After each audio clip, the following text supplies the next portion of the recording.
This is the, I've taken the rear mudguard off. I want to get down. You can see down there quite a bit of the paint's missing and it's rusty. I'm going to try to give it a clean out.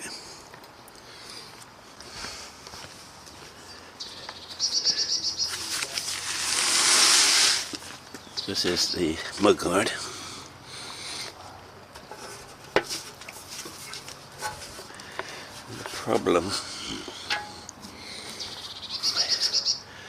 That's the problem. It's split. Of course, there I previously put a patch on there, spot welded, but it didn't seem to be particularly strong. And it's vibrated free. Of course, I realise now that there's two cracks. You can see, I don't know if you can see in the light.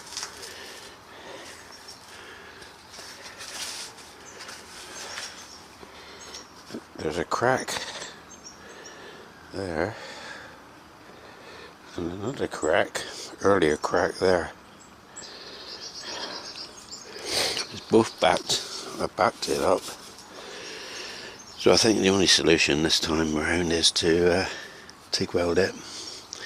Cut a gouge in it, TIG weld, and finish it off. Right, onto the rear mudguard. Now the first crack appeared over a period of about 3 months, and I put it down to the stamping out of these panels. I think hardens the metal, so any vibration they're prone to split because of the hard metal. My repairs was with a backing plate with a piece of sheet and a series of spot welds, which initially was effective, but within 6 months, well, 1 season, let's say, the split it appeared again. An alternative crack had appeared, and it just worked its way, bypassed the spot welding. So I painted it, but only half the mudguard, and I had a ever so slight paint mismatch. So that's all simply for repainting. Well, this has been a bit of a disaster. I painted this rear mudguard with, well, I painted it with this stuff I got, Auto Extreme Professional Spray Paint Back Gloss for a perfect gloss finish, non-crack paint, petrol resistant bollocks. It never hardened. It went on well, but never hardened. And it's anything that goes on it's not hard. I'm just push. See your finger mark? That's like 3 days ago. And I got to rub that out. We're wet and dry. And while holding it to rub that out, I get fingerprints somewhere else.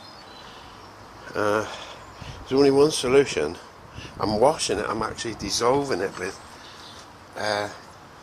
cellulose thinners, and I'm using kitchen towel to wipe the stuff off. It's extremely difficult. I'm covered in crap, but I'm slowly winning.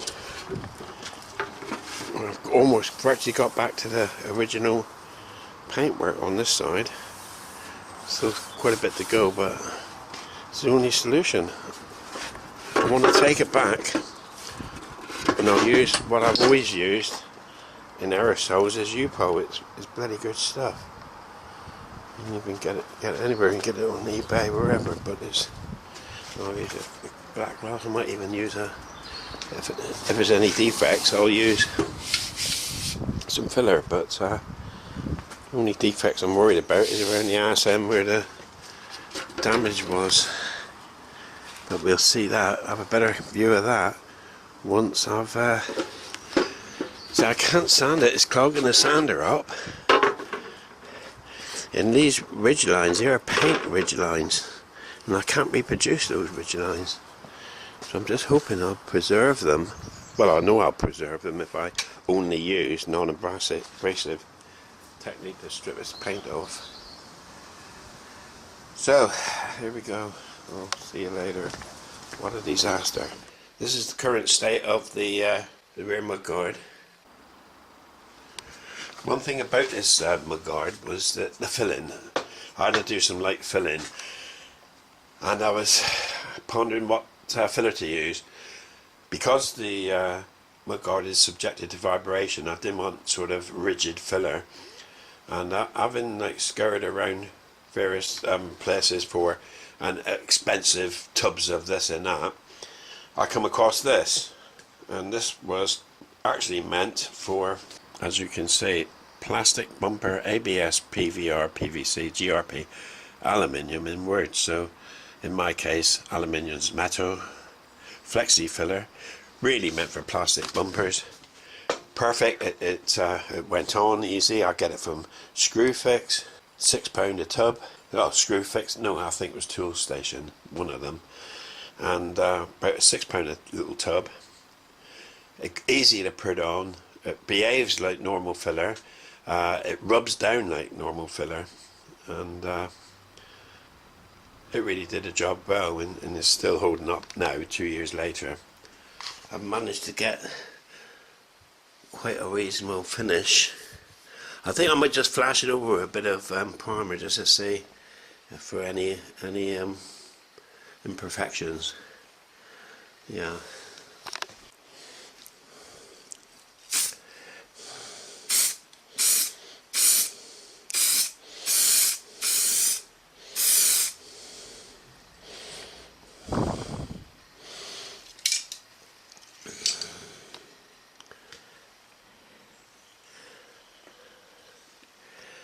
Not too bad actually.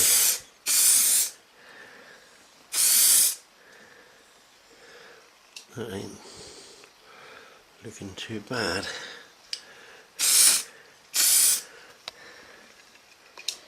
It's reasonable.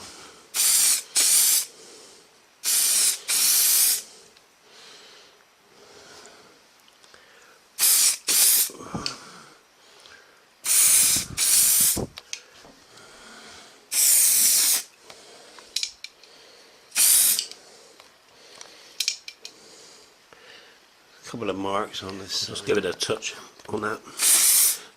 Try to build that area up a bit.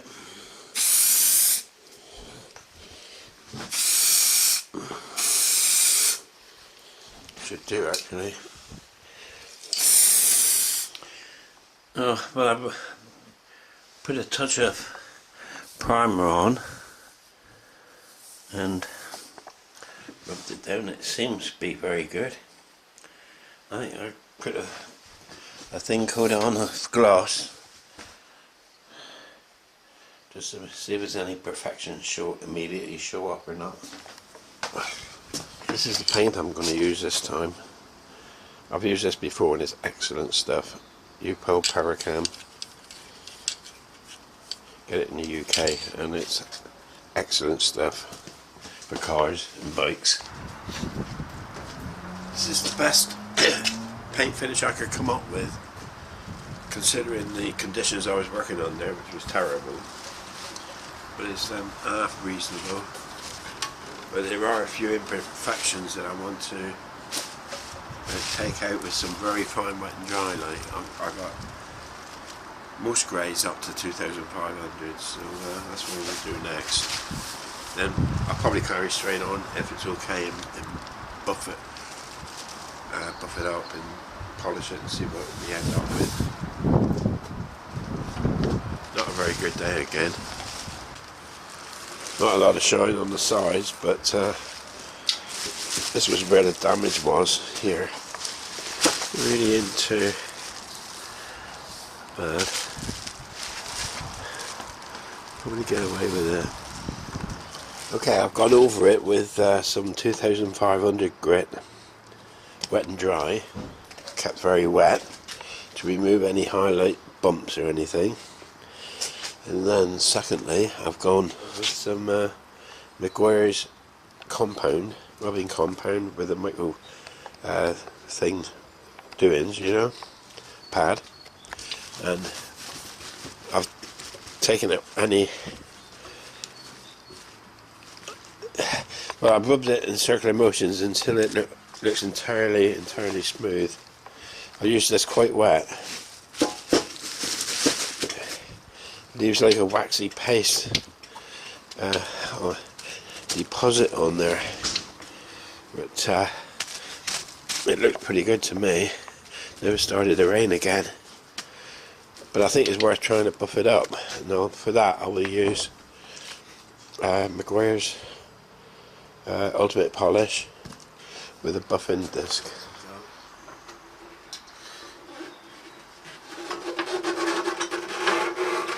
I've just let the tire down. That's to give clearance for the bolts coming through.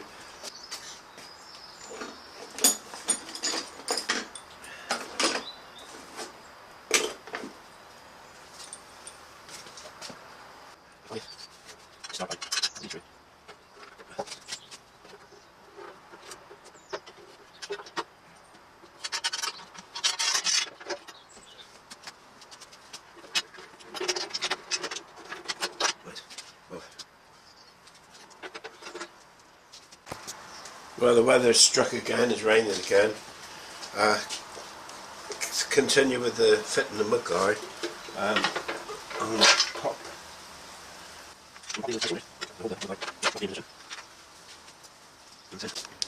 Well, it's all loosely attached. First of all, the bolts in the front end are just loosely screwed in. They're not the ones they're too long to fit. I'll put some dome stainless steel ones in later when I cut them to size. Quite large, it's 3/8 UNC. Now, I've fed the cable that comes through to the back. You've got a socket that comes off to your rear tail light, number plate light, and two wires go off each side. And the best way to assemble these indicators is to not attach the wires. The wires are all loose inside the mudguard. Feed them through the respective holes into the indicator body and pull them out so we've got long tails. Now this is the indicator parts, rubber seal and backing. Reflector is seen losing a bit of its silver, so I've just added a bit of silver paint with it, and the center connector. This is how I fix the indicators. The wires underneath the mudguard are loose. I haven't tied them in yet, so feed them through the various holes. So I've got a nice long tail sticking out the indicator body. So what I do next is use the reflector.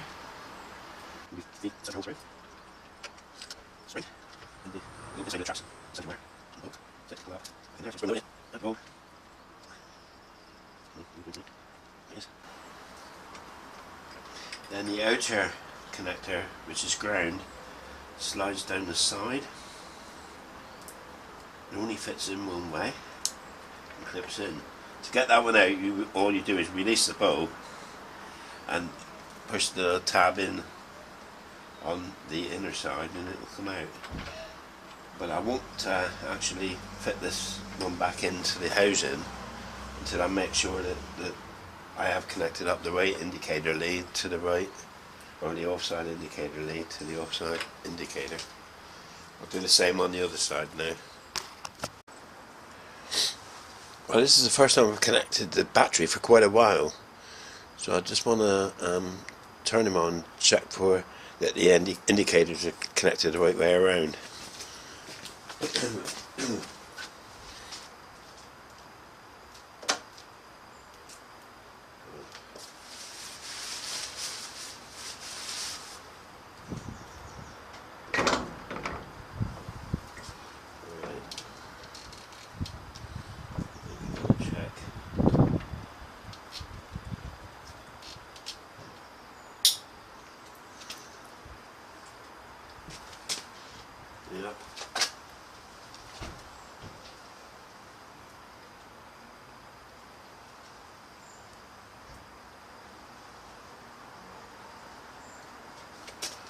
I'm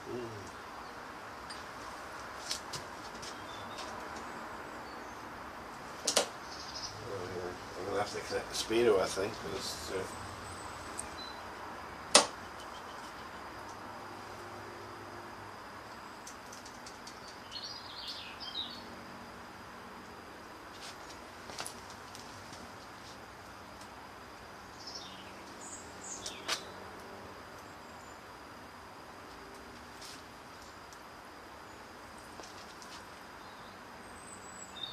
Well, God knows what's happening, but at least they are on the right side.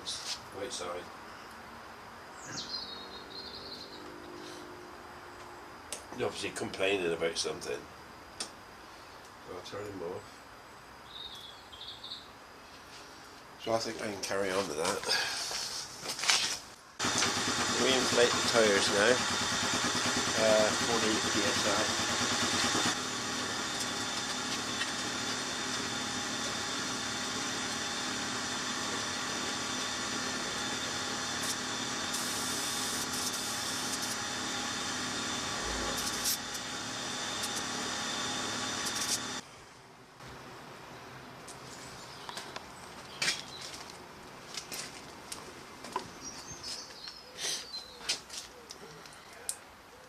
This is the Mylar washers.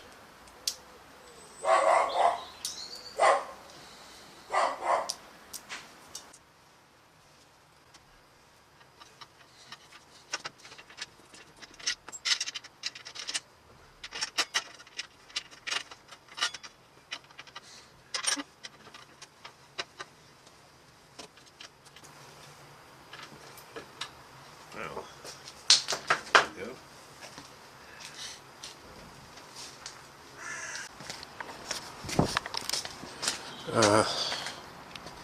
Looks like it's okay to me.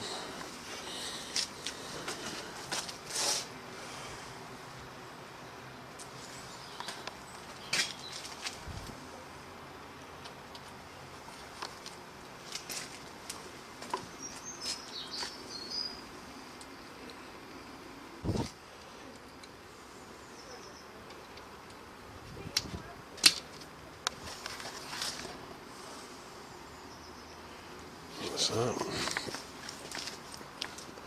there's the pads, seat pads.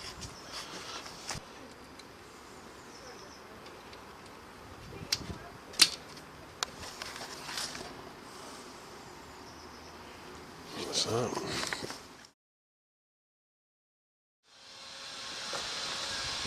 the seat, the way it sits on the rear mudguard, the rear mudguard supports the seat with these rubber blocks. I took off the mudguard to paint it, but now I've got to reposition them. And this is the old indents from where the rubber blocks used to, or the seat used to. This is the natural settling position for the seat. So I want to get them in the same place again. So I thought if I use some mild double-sided tape, for instance, oh,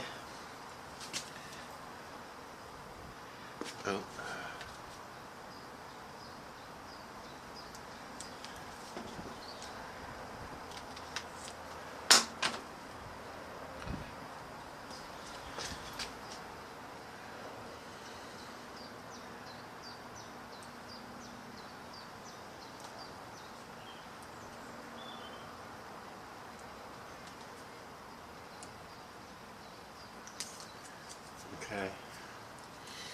Now if I stick that lightly,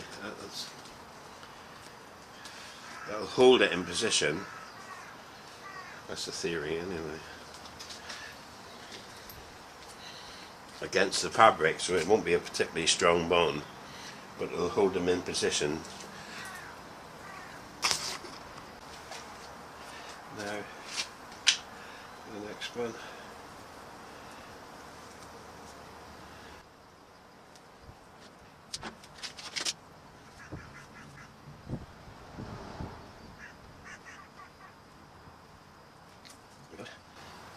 again, that one in there.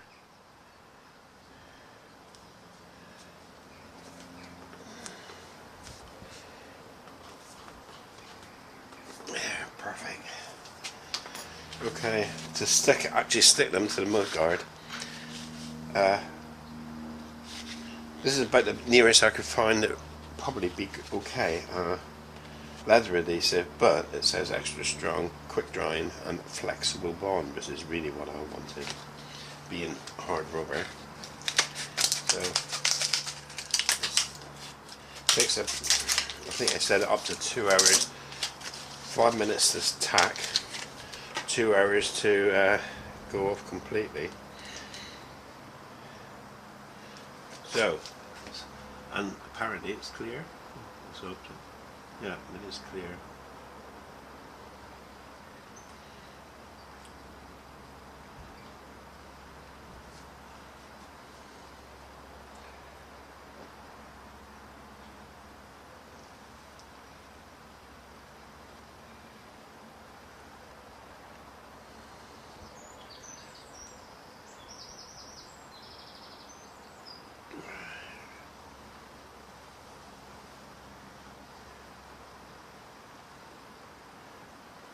Okay.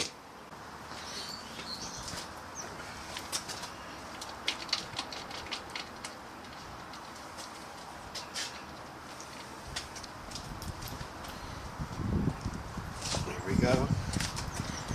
I took that one.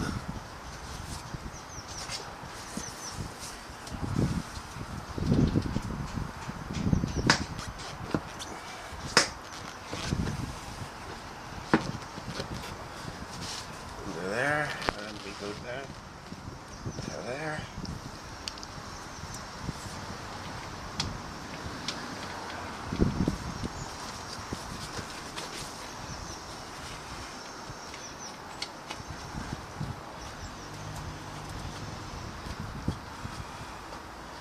Well, I've tightened it up, so simply just leave it for a couple hours and hopefully it'll be permanently stuck onto the mudguard, and the less adhesive side will release from the fabric on the seat. That's the theory.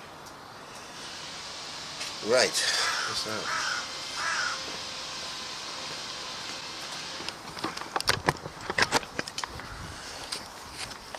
Right, this is the state of the bike.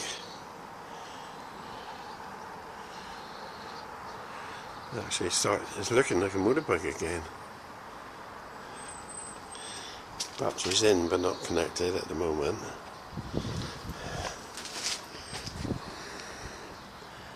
Wow, look at that.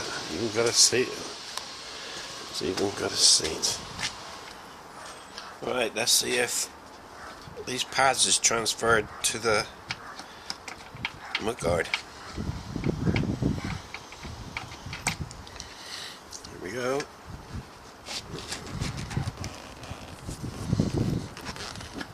Yes. Perfect.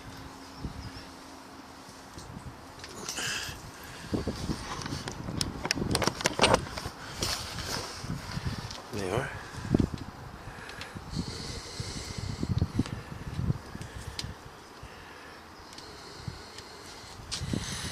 I think you're fine. That one's stuck all around. That one's just lifted slightly in the corner there. Awkward.